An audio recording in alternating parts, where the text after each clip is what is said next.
And in this section, we would be talking about some cellular compartments, and we would discuss the morphology and some details of some cellular compartments, starting from the cytoplasmic membrane.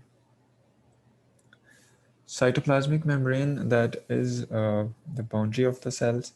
ये हमने इस पे बात की थी, और इसके साथ साथ हमने इसमें भी डिस्कस किया था कि this is a delicate thin fluid structure है.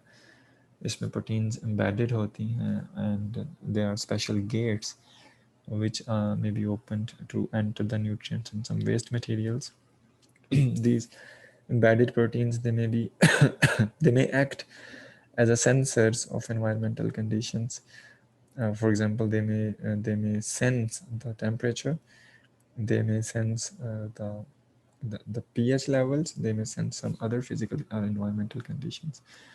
तो जो प्रोकैरियोटिक सेल मेम्ब्रेन है, ये चैनल्स के तौर पे, बैरियर के तौर पे भी काम करती है. बैरियर कौन सा? Semi permeable barrier. और इसके साथ साथ जो लिपिड बाइलेयर में एम्बेडेड प्रोटीन्स हैं, they may act as a special gates for the nutrients, waste materials, as well as to sense the environmental conditions. फिर हमने इसकी स्ट्रक्चरल केमिस्ट्री की बात शुरू की थी, एंड हमने ये देखा था कि लिपिड बाइलेयर हो सकती हैं. इसके साथ साथ ये दोनों लेयर जो हैं, टू अपोजिंग लेयर्स की हमने एग्जांपल ली थी. यहाँ पर अगर आप देखें तो मैं आपको इसको हाईलाइट करता हूँ. हमने ये टर्म यूज़ की थी, two opposing layers which are composed of the phospholipids. और यहाँ पे मैंने आपको बताया था कि एक लेयर ये है हेड टू टेल, और दूसरी लेयर यहाँ पे है head to tail. So these are two opposing layers. Their tails are one towards one another, and their heads are at the outer side. Heads are the hydrophilic in nature, and the tails are the hydrophobic in nature. Heads, normally they are made up of glycerol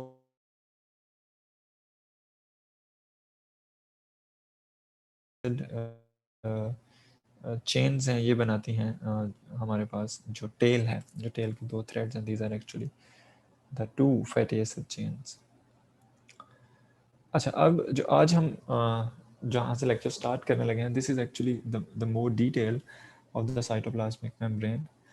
approximately ये जो अभी हमने last में देखा है, you have observe that is a lipid bilayer, और उसके अंदर ये एम्बेडेड प्रोटीन्स हैं. यहाँ पे आपको पिक्चर के अंदर ये 4 किस्म की प्रोटीन जो हैं ये नज़र आ रही हैं. Like here this one, these are the total 4 proteins which have been embedded into the lipid bilayer.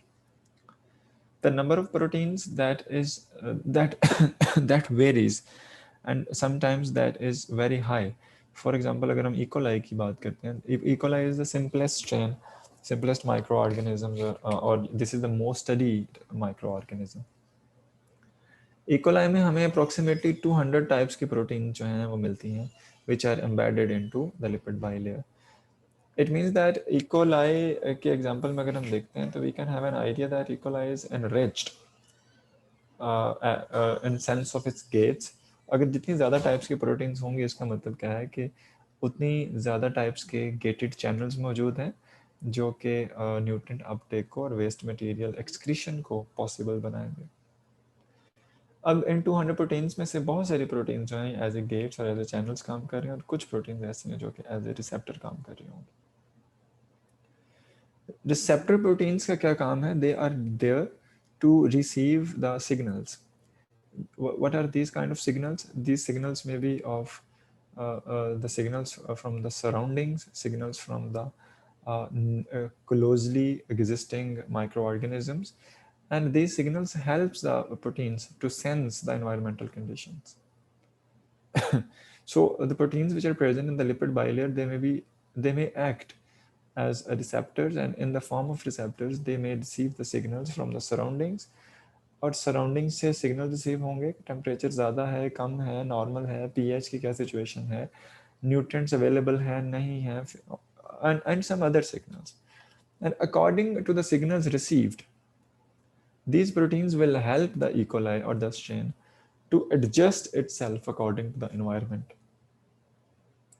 दूसरी बात यह है कि these proteins are not stationary at a specific point. ये बात पिछले लेक्चर में मैं आपको बता चुका हूँ कि these proteins are not specific at a same position. These proteins, they may constantly change the position from one point to the other point. For example, ये मैंने एक आपको डायग्राम भी ड्रॉ करके समझाने की कोशिश की थी लास्ट क्लास में कि मैं एग्जांपल यहाँ पे देता हूँ कि ये एक, अगर हमारे पास बैक्टीरियल स्ट्रेन है, और कुछ ज़्यादा ही टेढ़ा बन गया, अगर ये बैक्टीरियल स्ट्रेन है और इसमें प्रोटीन्स एम्बेडेड हैं इसके सेलुलर मेम्ब्रेन में, फॉर एग्जांपल यहाँ पे एक प्रोटीन मौजूद है, यहाँ पे मौजूद है, these are supposing the proteins, okay, पूरी इसकी जो पेरिफ्री है या पूरी इसकी सरफेस पे हमारे पास प्रोटीन जो है मौजूद हैं। अब इकोलाई को मैसेज रिसीव होता है कि इस साइड पे, टुवर्ड्स दिस साइड, यहाँ पे न्यूट्रिएंट्स अवेलेबल हैं।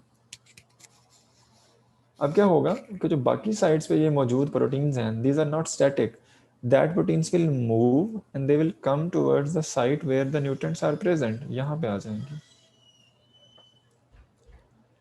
And now it will help the E. coli to intake the nutrients, the more nutrients in short time. So in this case, you can say that proteins are not stationary. They are constantly changing the position, and proteins, they we can say that they are dynamic in nature. Dynamic in nature क्यों है कि ये constantly अपनी position change कर रही हैं, और इस position को change करने में help out कर रहा है the fluid mosaic model, the lipid bilayer, because lipids are present in the bilayer, and this is like a fluid, the liquid model, जिसके अंदर proteins जो हैं वो easily move कर रही हैं. So you can say that this is the reason, so that's why we said that the cytoplasmic membrane is a lipid, is a fluid mosaic. अब अगर हम थोड़ी सी मज़ीद इसकी डिटेल में जाएं प्रोकैरियोट्स में, तो हम अभी पढ़ चुके हैं कुछ लेक्चर्स पहले कि आर्किबैक्टीरिया एंड यू बैक्टीरिया में, या आर्किबैक्टीरिया और बैक्टीरिया में बहुत सारे डिफरेंसेस हो सकते हैं, सेलुलर वॉल के डिफरेंसेस हो सकते हैं। और चैप्टर 1 में एक स्लाइड हमने पढ़ी थी, वहाँ पे हमने कुछ डिफरेंसेस पे बात की थी आर्किबैक्टीरिया और यू बैक्टीरिया के। अभी मज़ीद उन्हीं डिफरेंसेस को हम देखते हैं कि जो आर्किबैक्टीरिया हैं, यू बैक्टीरिया, उनकी सेलुलर मेम्ब्रेन में भी डिफरेंस होता है। जनरल स्ट्रक्चर तो सेम है, लेकिन अगर हम लिपिड कंपोजिशन पे बात करते हैं तो lipid composition is different. Lipid composition जो हम यहाँ पे पढ़ के आए हैं, ये बैक्टीरिया की, यानी कि यू बैक्टीरिया की लिपिड कंपोजिशन, इसमें हम देखते हैं कि lipid molecule that is made up of glycerol, phosphate group and fatty acids. और लेकिन आर्किया बैक्टीरिया का जनरल स्ट्रक्चर सिमिलर है, बट इसमें मौजूद lipid composition that is different. अब यहाँ पे हमने पढ़ा था कि ये जो साइड चेन्स हैं, these side chains, they are made up of fatty acids, but in the case of Archaebacteria, these side chains are made up of hydrocarbons, not fatty acids. Okay, तो ये एक डिफरेंस है। इसके साथ साथ जो you bacteria है उसमें हमारे पास होता है एस्टर लिंकेज। अच्छा, what is the ester linkage, कोई बता सकता है? एस्टर लिंकेज सर, जिसमें ऑक्सीजन के साथ दो अल्काइल ग्रुप अटैच होते हैं। और एथर लिंकेज, ईथर लिंकेज? नहीं, शायद मैं गलत बोल रही हूँ। चलें, आप इसको सोचें, फिर आपसे बात करते हैं। Anyone else, what is difference between ester linkage and ether linkage? Biochemistry आपने गालिबन पढ़ी होंगी, पढ़ ली biochemistry 1, 2?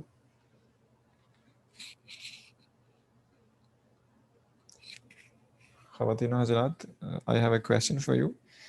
Have you gone through the biochemistries 1 and 2? Yes, sir. Yes sir. Good, फिर तो इस तरह की बातें आनी चाहिए जी आप लोगों को। सर, एस्टर लिंकेज ट्राइग्लिसराइड में होता था। अच्छा चलें, अभी इसको आगे मज़ीद रोशनी डालता हूँ इस पर, फिर आपको शायद बात क्लियर हो जाए। ठीक है, ये याद अभी यहाँ तक रखिएगा कि जो फॉस्फोलिपिड, सॉरी, जो लिपिड्स हैं या जो लिपिड चेन्स हैं, उनमें जो लिंकेज है आर्की बैक्टीरिया में वो एथर लिंकेज है, और जो यू बैक्टीरिया है उसके अंदर एस्टर लिंकेज है। ठीक है, अच्छा अभी देखते हैं, ये एक डायग्राम देखते हैं। This one is the phospholipid from Archie bacteria, और इसमें हमारे पास जो साइड चेन है, this side chain is not made up of fatty acids, view bacteria case में हमने देखा था कि साइड चेन जो है that is made up of fatty acids. अब यहाँ पे एक एस्टर लिंकेज और एथर लिंकेज शो करवाने की कोशिश की है मैंने। If you look into it, the ester linkage में हमारे पास क्या है कि एक तरफ कार्बोनाइल ग्रुप है, हियर दिस वन, और साथ ऑक्सीजन अटैच्ड है, this is the ester linkage.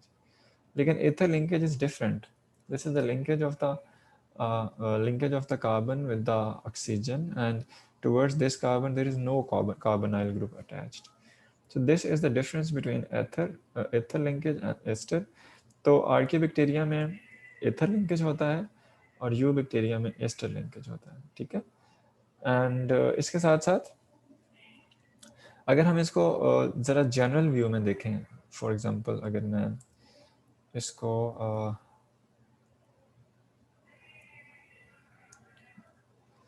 या तो अगर हम इसको कुछ इस तरह से जनरल व्यू देखें, तो जो यू बैक्टीरिया की और यू कैरियोट्स की जो बाई लेयर है, उसकी हमारे पास कुछ डायग्राम इस तरह की आती है, ठीक है, लाइक दिस, इस तरह की। और जो आर्की बैक्टीरिया है उसमें हमारे पास उसकी डायग्राम कुछ डिफरेंट आती है। There are some side chains जो कि फाइटेनाइल साइड चेन्स होती हैं, लाइक दिस। तो अभी तक जो हमने डिफरेंसेस पढ़े हैं यू बैक्टीरिया और आर्की बैक्टीरिया की सेलुलर मेम्ब्रेन में, उस डिफरेंस में एक डिफरेंस तो ये है कि दोनों में fat side chain fatty acids की सॉरी टेल फैटी एसिड्स की होती है किसमें, यू बैक्टीरिया में, और हाइड्रोकार्बन की टेल होती है आर्की बैक्टीरिया में। इसके साथ साथ हमने पढ़ा कि आर्की बैक्टीरिया में ईथर लिंकेज होता है और यू बैक्टीरिया में एस्टर लिंकेज होता है। फिर हमने पढ़ा कि आर्की बैक्टीरिया में साइड चेन एक और होती है, that is made up of phytonyl side chain, but this side chain is absent in the eubacteria as well as in the eukaryotes. So this is the difference generally that we can say that exists between the archaebacteria and the bacteria. But if we talk about the general structure, so their general structure is same.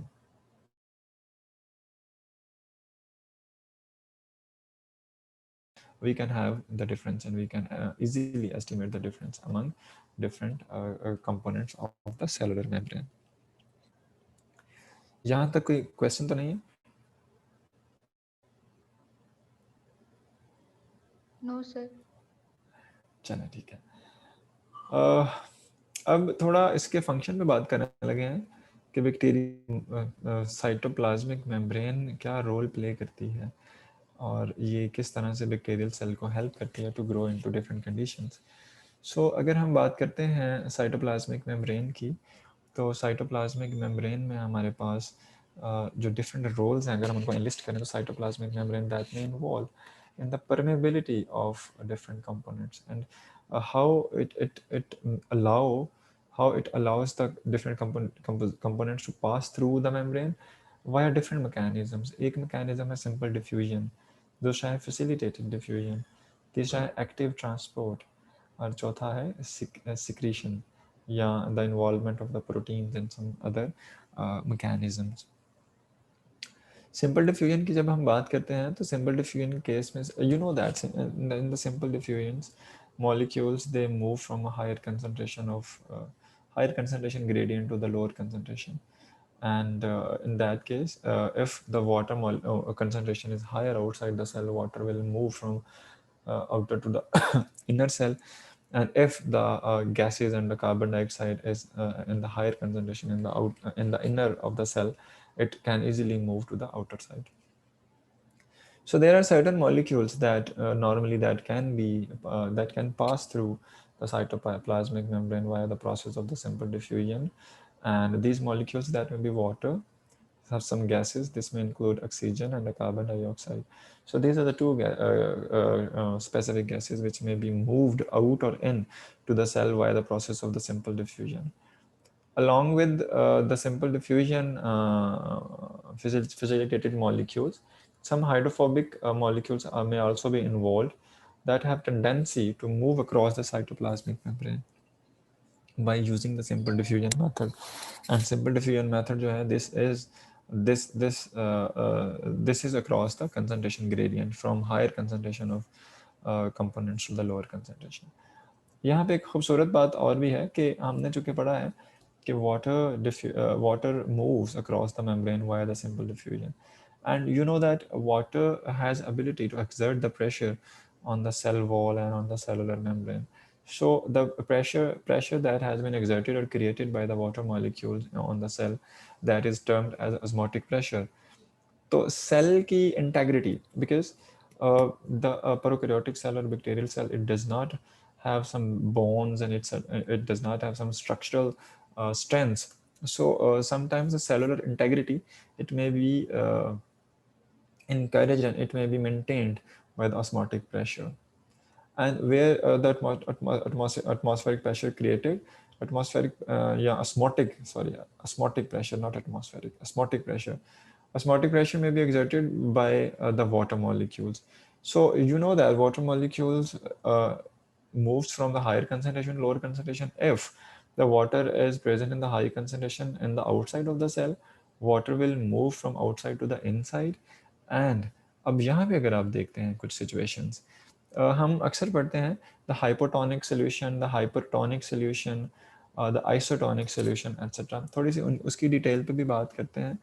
Sometimes ऐसा होता है कि जब भी हम bacterial cells को grow करते हैं, bacterial cells use to grow in the presence of some salts, some nutrients in the water.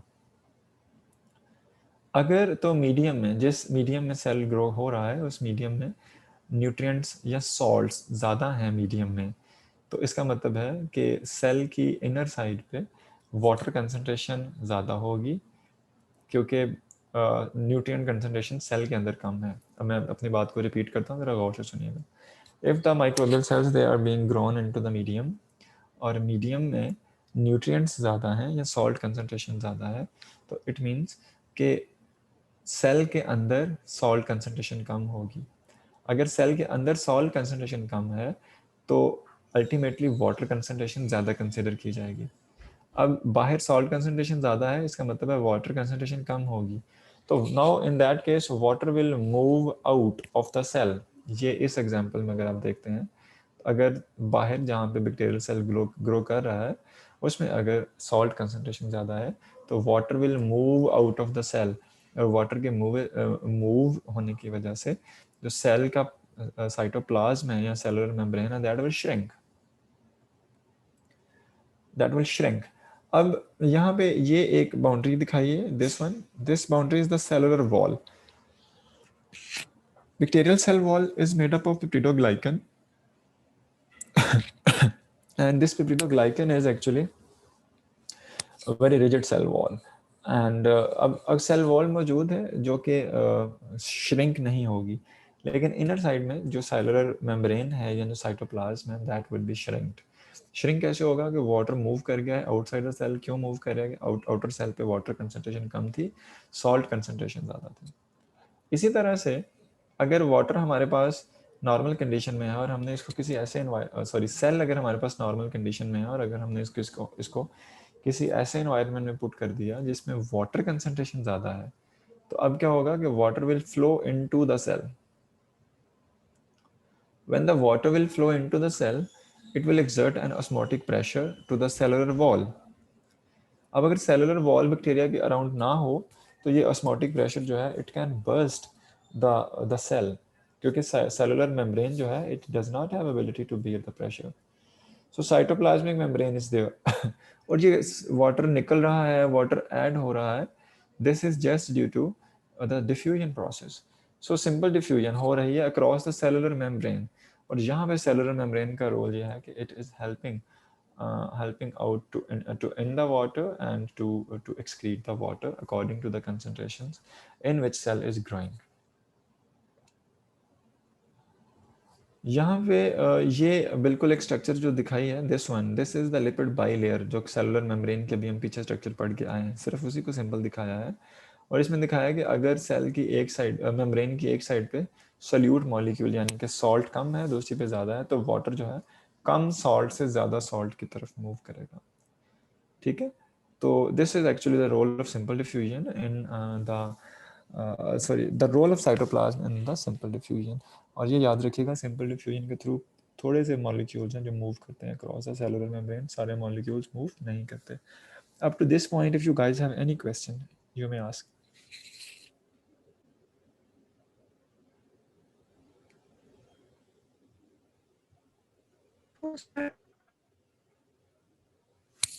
No question. अच्छा जी। अगला एक और हमारे पास सिनेरियो है। मैं आपको ये जो YouTube लिंक है यहाँ पे, अगर मैंने इसको यहाँ पे रन किया तो ये यहाँ पे आपको इसकी वॉइस नहीं आएगी। तो मैं इसी मीटिंग की चैट में ये लिंक पेस्ट करता हूँ एंड आप अपने पास इस लिंक को रन करें, इसको एक दफ़ा देखें और फिर हम इस पर डिस्कशन करते हैं। ठीक, ओके जी। सो ये वीडियो मैं आपको इसलिए दिखाना चाह रहा था ताकि अभी हमने कुछ साइटोप्लाज्मिक मेम्ब्रेन के कुछ रोल पढ़े हैं। According to the roles on the description of the role, एक रोल हमने पढ़ा है कि it helps the movement of molecules across the cellular membrane.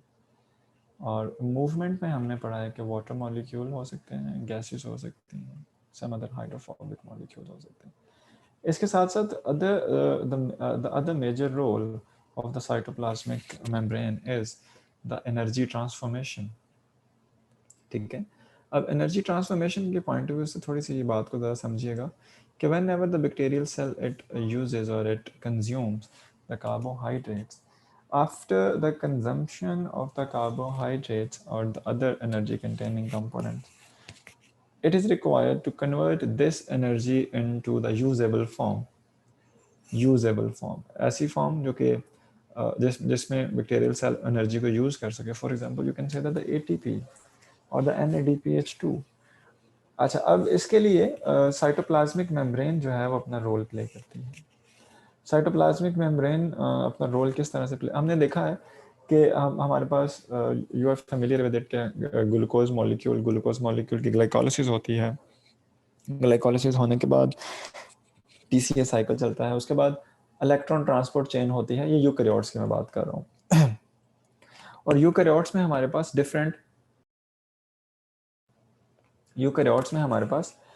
Different हो सकते हैं, डिफरेंट एक्सेप्टर्स हो सकते हैं, डिफरेंट टाइप्स की रेस्पिरेटरी प्रोटीन्स इन्वॉल्व हैं इलेक्ट्रॉन ट्रांसपोर्ट चेन में, जिसमें इलेक्ट्रॉन जो है वो एक प्रोटीन से मूव करता हुआ, फ्लो करता हुआ दूसरी तक पहुंचता है। और बहुत बहुत सारे इलेक्ट्रॉन एक्सेप्टर्स मौजूद हैं जो कि अल्टीमेटली इलेक्ट्रॉन को एक्सेप्ट करते हैं। ये यूकैरियोट्स की बात कर रहे हैं। लेकिन चूंकि प्रोकैरियोट्स में कोई सिंपल इलेक्ट्रॉन ट्रांसपोर्ट चेन नहीं है, माइटोकॉन्ड्रिया नहीं है जिसको हम पावर हाउस कहते हैं यूकैरियोट्स में, यहाँ पे माइटोकॉन्ड्रिया भी नहीं है। सो स्टिल यहाँ पे अगर हमें प्रोटॉन्स को या हाइड्रोक्सिल ग्रुप्स को अक्रॉस द मेम्ब्रेन ट्रांसफर करना है एनर्जी कन्वर्जन्स के लिए, तो मेम्ब्रेन सिर्फ एक ही है प्रोकैरियोट्स में, वो मेम्ब्रेन है साइटोप्लाज्मिक मेम्ब्रेन। सो इसका मतलब है कि जो इलेक्ट्रॉन ट्रांसपोर्ट चेन हो सकती है प्रोकैरियोट्स में, या जो कन्वर्जन ऑफ एनर्जी हो सकती है, that may be possible across the cytoplasmic membrane। अब साइटोप्लाज्मिक मेम्ब्रेन में होता क्या है, अगर आप यहाँ पे इस डायग्राम में देखेंगे, this is the inside and this is the outside. तो नॉर्मली होता क्या है कि प्रोटॉन्स जो हैं they may be pumped out of the cell, ये बाहर पंप किए जाते हैं। अब बाहर पंप करने की वजह से बाहर हाई कंसनट्रेशन ऑफ प्रोटॉन्स हो जाती है, यहाँ पे लोअर कंसनट्रेशन ऑफ प्रोटॉन है, और इनर साइड पे हाइड्रोक्सिल ग्रुप हाई हो जाता है। तो बाहर पॉजिटिव चार्ज ज़्यादा, अंदर नेगेटिव चार्ज ज़्यादा, तो ये एक कंसनट्रेशन ग्रेडियंट बन जाएगा। ठीक है, अब इस कंसंट्रेशन ग्रेडियंट में जैसे ही प्रोटॉन्स या हाइड्रोक्सिल ग्रुप मूव करेगा तो हमारे पास एनर्जी कन्वर्जन होगी। वो कैसे होगी उसकी डिटेल हमने पढ़ी देखी है इस वीडियो के अंदर, कि डिफरेंट प्रोटीन कम्प्लेक्सेस इन्वॉल्व थे, इलेक्ट्रॉन ट्रांसपोर्ट चेन के साथ उन्होंने रोल प्ले किया, सेल में से प्रोटॉन को सेल के बाहर एजेक्ट किया, इलेक्ट्रोकेमिकल ग्रेडियंट बना across the membrane, proton motive force create हुई, और जिसकी वजह से हमारे पास अल्टीमेटली ATP सिंथेसाइज होती है। तो बात सिर्फ इतनी सी है कि चूंकि प्रोकैरियोट्स हैं, इसमें हमारे पास माइटोकॉन्ड्रिया या पावर हाउसेस नहीं है। इसी वजह से अगर हमें अक्रॉस द मेम्ब्रेन प्रोटॉन्स को मूव करवाना है या प्रोटॉन मोटिव फोर्स को स्टार्ट करना है, तो यहाँ पे साइटोप्लाज्मिक मेम्ब्रेन ही अपना रोल प्ले करेगी। वो कैसे रोल प्ले कर रही है हम इस वीडियो के अंदर उसको डिटेल से देख चुके हैं। सो आप कह सकते हैं कि it could be the cytoplasmic membrane could have its role in the formation of energy, in the transformation of energy along with the movement of the molecules via the diffusion method across the membrane. So this is the second role that we have talked about so far in the case of the cytoplasmic membrane, that cytoplasmic membrane has its role in the movement of molecule via the process of simple diffusion, as well as it has its role in the energy transformation. जी, यहाँ तक कोई question तो नहीं है इस slide पे?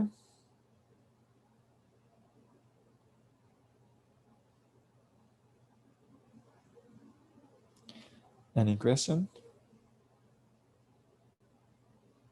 No, sir. Okay बच्चों, questions किया करें भाई, थोड़े बहुत इधर उधर आगे पीछे। अच्छा जी, एनीवेज आगे अगर हम थोड़ा सा इसी को एक्सटेंड करते हैं तो बात करते हैं फैसिलिटेटेड डिफ्यूजन पे। अच्छा, जब सिंपल डिफ्यूजन मैंने अभी आपको बताया है, तो सिंपल डिफ्यूजन में मैंने कुछ लिमिटेशंस मेंशन की थी, अगर आपको याद हो तो मैंने यहाँ पे बताया था कि सिंपल डिफ्यूजन के ज़रिए जो मॉलिक्यूल्स मूव करते हैं वो वाटर मॉलिक्यूल्स होते हैं, गैसेस होती हैं, या स्मॉल हाइड्रोफोबिक मॉलिक्यूल्स होते हैं। अब क्वेश्चन ये है कि अगर सेल को कुछ इन कैटेगरीज से के अलावा कुछ मॉलिक्यूल्स अगर मूव करने हैं तो सेल उन मॉलिक्यूल्स को कैसे मूव करेगा? What is the mechanism? क्योंकि सेलुलर मेम्ब्रेन जो है दिस इज सेमी परमिएबल, तो सेमी परमिएबल से ये चंद मॉलिक्यूल जो हमने पढ़े हैं they may be moved via the process of the simple diffusion, लेकिन जो इस कैटेगरी में फॉल नहीं करते उनकी मूवमेंट के लिए क्या तरीकाकार है? क्योंकि साइटोप्लाज्मिक मेम्ब्रेन जो है इसमें से पास थ्रू करना this is a task. So there is another mechanism which is termed as a facilitated diffusion, and in the facilitated diffusion what will happen, there are some carriers, there are some permeases enzymes, or there may be some transport proteins जो क्या करेंगी कि वो molecules जो simple diffusion के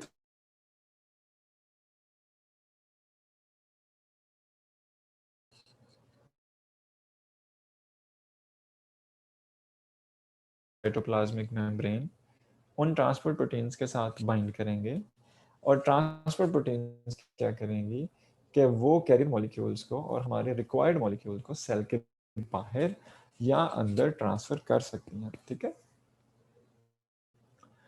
तो यहाँ पे कुछ बातें देखिएगा कि फैसिलिटेटेड डिफ्यूजन में हमारे पास ट्रांसपोर्ट प्रोटीन्स का रोल होता है, परमीएज एंजाइम है, या कैरियर मॉलिक्यूल्स का रोल है।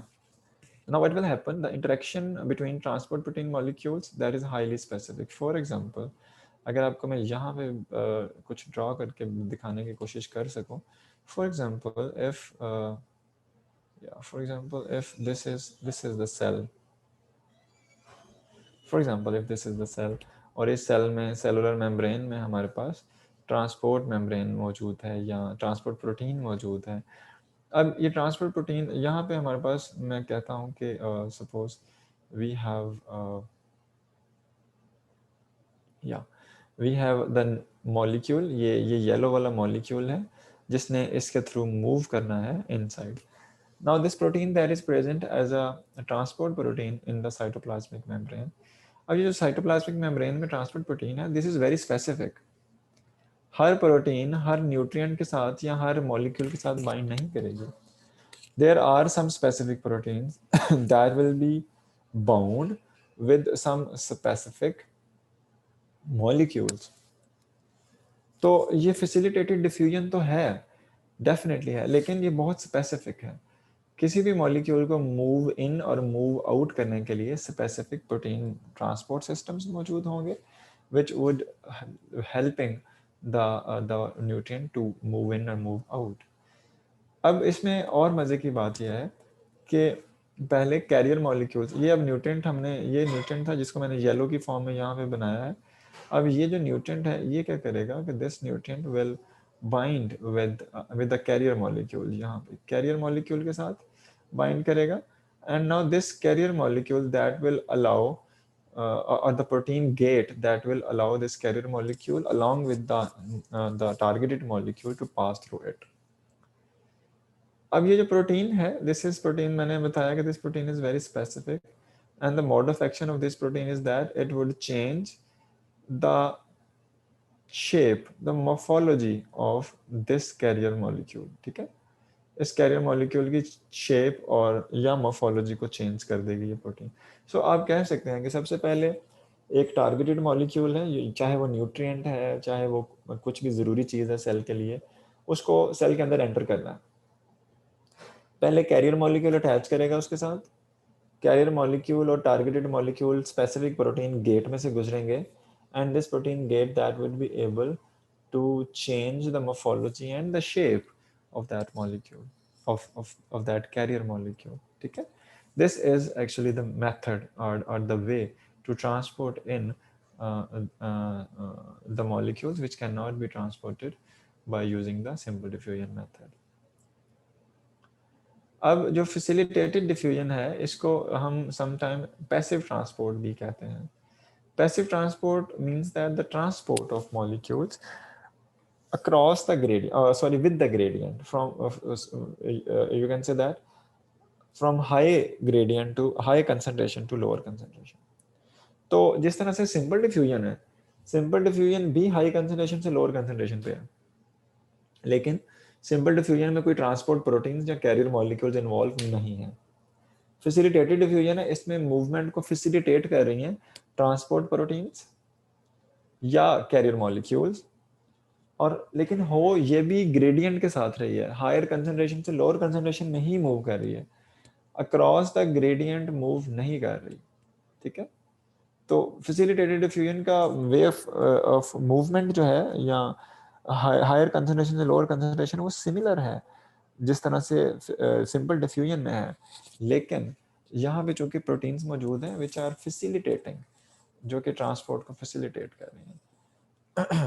अच्छा, अब यहाँ पे मैंने अभी अभी जो बात की है कि facilitated diffusion is the passive transport, इसका मतलब क्या हुआ कि it will move from high concentration to low concentration. ठीक है, मैं यहाँ पे लिख देता हूँ हाई कंसंट्रेशन और यहाँ पे लिख देता हूँ लो कंसंट्रेशन. ओके, अब नॉर्मली क्या होता है जब सेल्स ग्रो कर रहे होते हैं नेचुरल एनवायरनमेंट में, व्हेन सेल्स आर ग्रोइंग, तो सेल्स जिस न्यूट्रिएंट में, जिस मीडियम में ग्रो करते हैं, उस मीडियम में न्यूट्रिएंट्स जो हैं वो उनकी पुअर कंसंट्रेशन होती है, न्यूट्रिएंट्स की लो कंसंट्रेशन होती है. ठीक है? अच्छा, अब अगर न्यूट्रिएंट्स की लोअर कंसंट्रेशन है, यही सेल के एग्जांपल ले लेते हैं. ये सेल का इनर साइड थी और ये सेल की आउटर साइड है. अगर आउटर साइड में लोअर कंसंट्रेशन है न्यूट्रिएंट की और सेल के अंदर ज़्यादा कंसंट्रेशन है, तो ये जो फैसिलिटेटेड ट्रांसपोर्ट है, ये बैक्टीरिया के काम नहीं आ सकता. क्यों? क्योंकि फैसिलिटेटेड डिफ्यूजन तो मूव ही हाई से लो करेगी. अब न्यूट्रिएंट्स बाहर मौजूद हैं जो कि ऑलरेडी लो कंसंट्रेशन में है, बैक्टीरिया ने इसको अपटेक करना है, तो बैक्टीरिया इस प्रोसेस के थ्रू न्यूट्रिएंट्स को पिक नहीं कर पाएगा. सो इस वजह से यहाँ पे टर्म यूज किया है कि bacteria they do not rely in the nutrient uptake, और they do not rely on facilitated diffusion in the nutrient Uptake.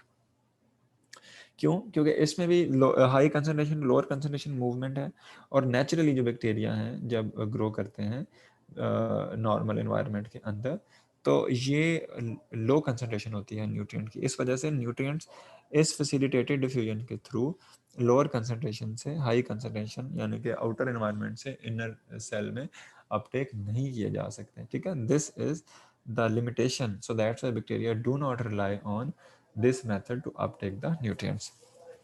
Okay, up to this point, any questions?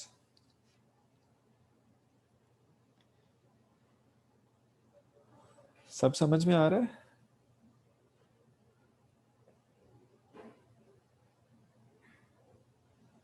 Yes, sir. I'm feeling कि थोड़े से आप लोग होते जा रहे हैं लापरवाह एंड इररिस्पॉन्सिबल. मैं किसी दिन अचानक से वर्बल क्विज लूंगा and I will check it out कि चीज़ें समझ आ रही हैं कि नहीं आ रही. You should ask the question guys, don't do that. इस तरह मत करें, इस तरह से फिर थोड़ी सी सख्ती हो जाएगी और हम दोनों पार्टीज तंग होंगे. इस वजह से just try to focus, try to ask the question. Okay, अगर कुछ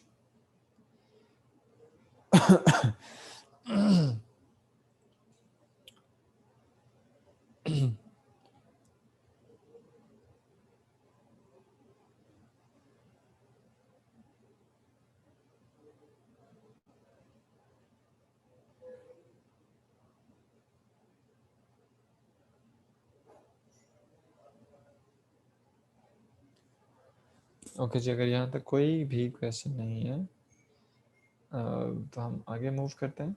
this is the active transport. अच्छा, एक्टिव ट्रांसपोर्ट के बारे में आपने कुछ पढ़ा होगा और ऑलरेडी कुछ जानते होंगे. So what do you know about the active transport? Sir इसमें कंसंट्रेशन ग्रेडियंट के अगेंस्ट जो है वो मॉलिक्यूल्स मूव करते हैं, यानी from I think low to high concentration. तो how it could be the active transport? Sir इसमें जब वो एटीपी की कंजप्शन होती है, मतलब इसमें एनर्जी रिक्वायर्ड होती है मूव करने के लिए. बिल्कुल ठीक है. So that's why this is termed as active transport. अच्छा, active transport is the movement of the nutrients and the movement of molecules against the concentration gradient. तो अभी जो हमने पीछे facilitated diffusion की एक limitation पढ़ी है कि microorganisms do not rely on facilitated diffusion to pick up the nutrients because nutrients are already present in the low concentration into the natural environment. So if a bacteria has to pick up the nutrients which are present in the lower concentration in the outside of the cell or in the natural environments, तो bacteria को facilitated diffusion के बजाय active transport पे rely करना होगा. And the active transport is movement across the concentration gradient, against the concentration gradient, from lower concentration to the higher concentration. And if we have to move the molecules from lower to higher concentration, it means that there would be the energy consumption. And ये energy कहाँ से आएगी? ATP से आएगी या किसी और mechanism से आएगी? So there are two primary mechanisms in the active transport system. इसमें एक आता है transport system that uses the proton motive force और दूसरा है transport system that uses the ATP. There are two types of the active transport systems. सबसे पहले बात करते हैं तो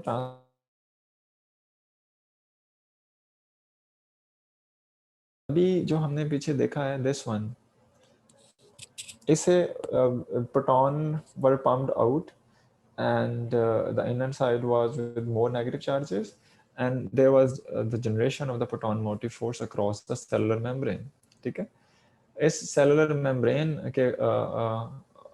के around या across the cellular membrane when the proton motive force, the proton motive force now that would enable the different molecules which are present in lower concentration in the natural environment उन molecules को pick up करने में cell की help करेगी.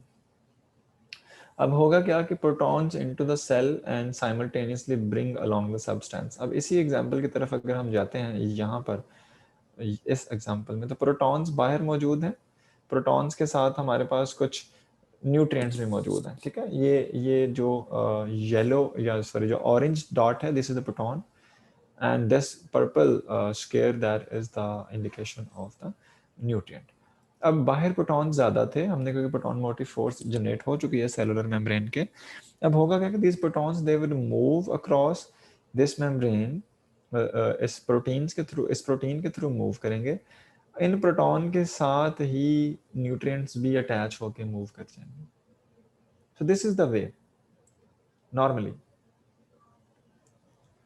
कि if we use the proton motive force, उसमें होगा क्या कि whenever the protons they would move from outside to the inside across with the protons, what would happen, the nutrient molecule that would move in from extracellular to intracellular. इसी तरह से बिल्कुल इसी तरह से अगर कोई वेस्ट मटेरियल है सेल के अंदर प्रोड्यूस हो रहा है, क्योंकि ये इंट्रासेलुलर साइड है, अगर सेल के अंदर कोई वेस्ट मटेरियल प्रोड्यूस हो रहा है और वेस्ट मटेरियल ने मूव करना है आउटसाइड पे, तो ये तब मूव करेगा जैसे ही एक प्रोटॉन एंटर होगा, a waste molecule that would be excreted out.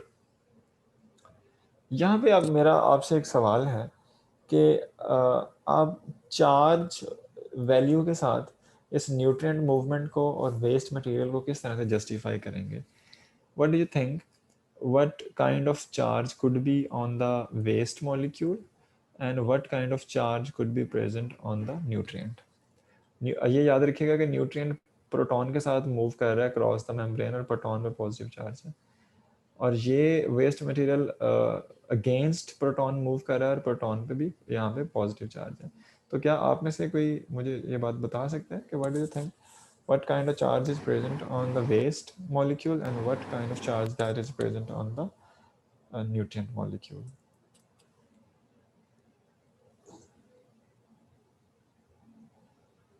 Nutrient molecule पर कैटायन डेवलप होगा जी फिर it will become positively charged. फिर से बताएं किसके बारे में बात कर रही हैं आप? प्रोटॉन इसके बारे में, न्यूट्रिएंट के बारे में या वेस्ट मटेरियल के बारे में? जी सॉरी आपकी आवाज़ कट गई बच्चे। ऐसे न्यूट्रिएंट के बारे में बात करनी, न्यूट्रिएंट के बारे में। तो न्यूट्रिएंट में आपको क्या लगता है कौन सा चार्ज होगा? फिर कैटायनिक चार्ज होगा, पॉजिटिवली चार्ज, और वेस्ट पर नेगेटिव। ये कैसे गेस नहीं किया सर, आपने? अगर वेस्ट पे नेगेटिव चार्ज आता है तो फिर तो वो अट्रैक्ट हो जाएंगे मेरे ख्याल से। तो ये दोनों ने बिल्कुल अपोजिट बात की है। जरा आपने अपने लॉजिक्स दें ना। सर क्वेश्चन एक दफा दोबारा क्लियर कर दें। हाँ मेरा क्वेश्चन ये है बच्चे, क्वेश्चन ये है कि आप यहाँ पे देख रहे हैं कि प्रोटॉन मूव कर रहा है अक्रॉस द प्रोटीन, ठीक है, across the membrane, sorry, through the protein. अब इस पे प्रोटॉन पे पॉजिटिव चार्ज है। अब प्रोटॉन के साथ मूव कर रहा है न्यूट्रिएंट, इसके साथ दोनों सेम साइड पे मूव कर रहे हैं। तो मैंने पूछा कि आपको क्या लगता है कि इस न्यूट्रिएंट पे क्या चार्ज है? और यहाँ पे अगर आप देखते हैं तो वेस्ट मॉलिक्यूल जो है ये अगेंस्ट दिस प्रोटॉन मूव कर रहा है। प्रोटॉन पे अगर पॉजिटिव चार्ज, यानी कि अगर एक पॉजिटिव चार्ज सेल के अंदर आ रहा है तो सेल से बाहर क्या निकल रहा है, पॉजिटिव चार्ज निकल रहा है या नेगेटिव चार्ज निकल रहा है? तो मैंने पूछा कि वेस्ट पे क्या चार्ज है। तो आप मुझे अपने अपने लॉजिक्स के साथ ये बताने की कोशिश करेंगे।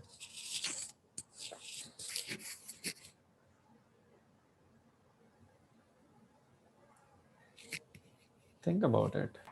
सर दोनों के ऊपर चार्ज होना लाजमी है, कोई न्यूट्रल मॉलिक्यूल नहीं हो सकता। नहीं न्यूट्रल नहीं होगा ये, चले मैं ये बता देता हूँ, न्यूट्रल नहीं होगा, चार्ज होगा।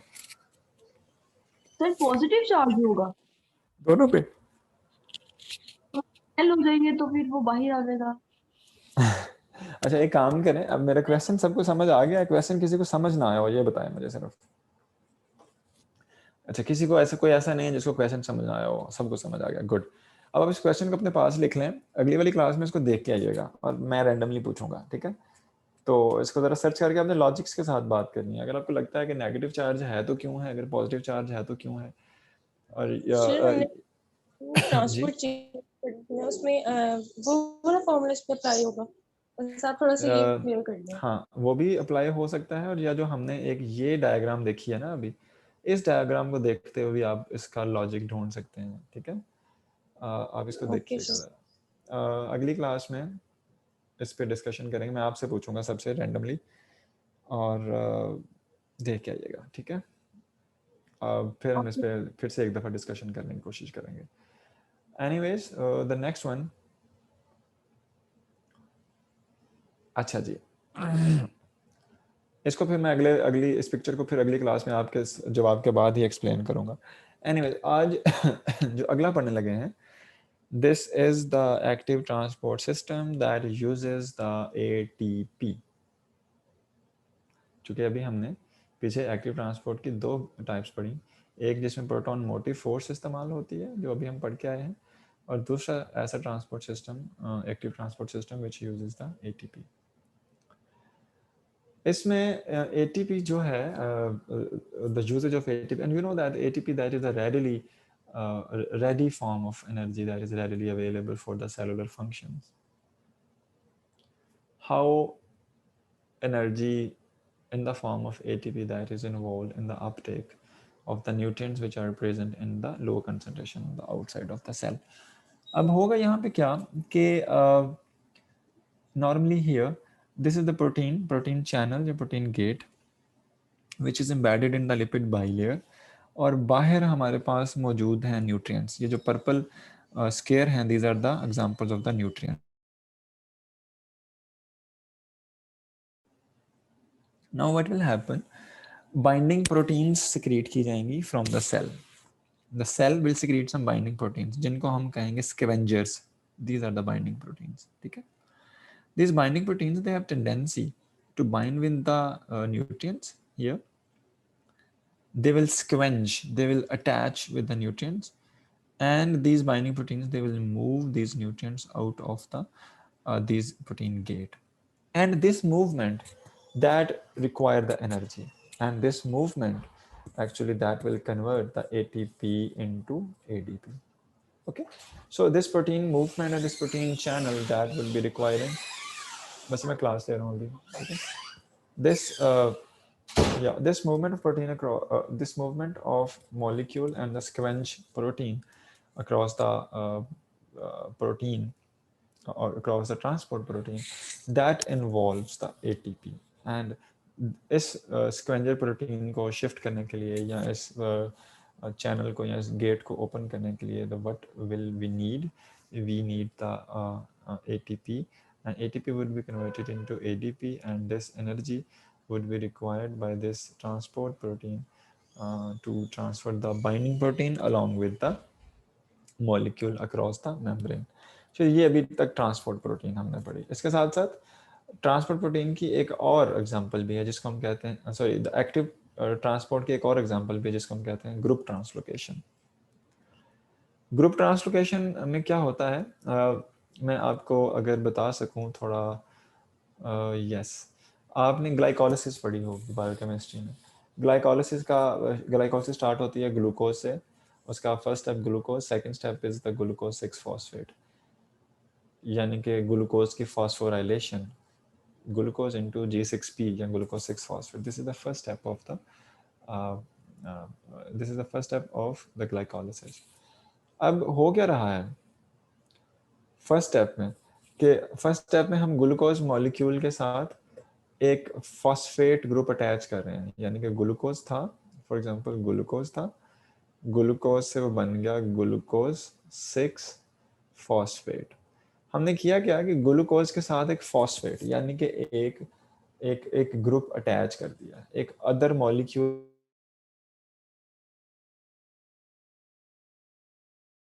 altered, its structure is chemically different from the glucose। ठीक है, हुआ क्या है अब कि नॉर्मल ये होता कैसे है कि यहाँ पे हमारे पास फॉस्फोट्रांसफेरेज सिस्टम है। ये प्रोटीन जो है, this protein belongs to the phosphoryl transferase protein, this protein belongs to the phosphoryl transferase system.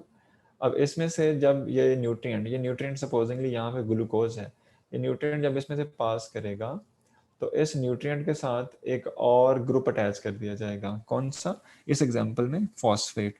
इसको हम कहेंगे ग्रुप ट्रांसलोकेशन। ठीक है, तो अब जो हमारे पास ये ग्लूकोज सेल के अंदर जब एंटर हुआ तो ये ग्लूकोज फॉस्फेट था।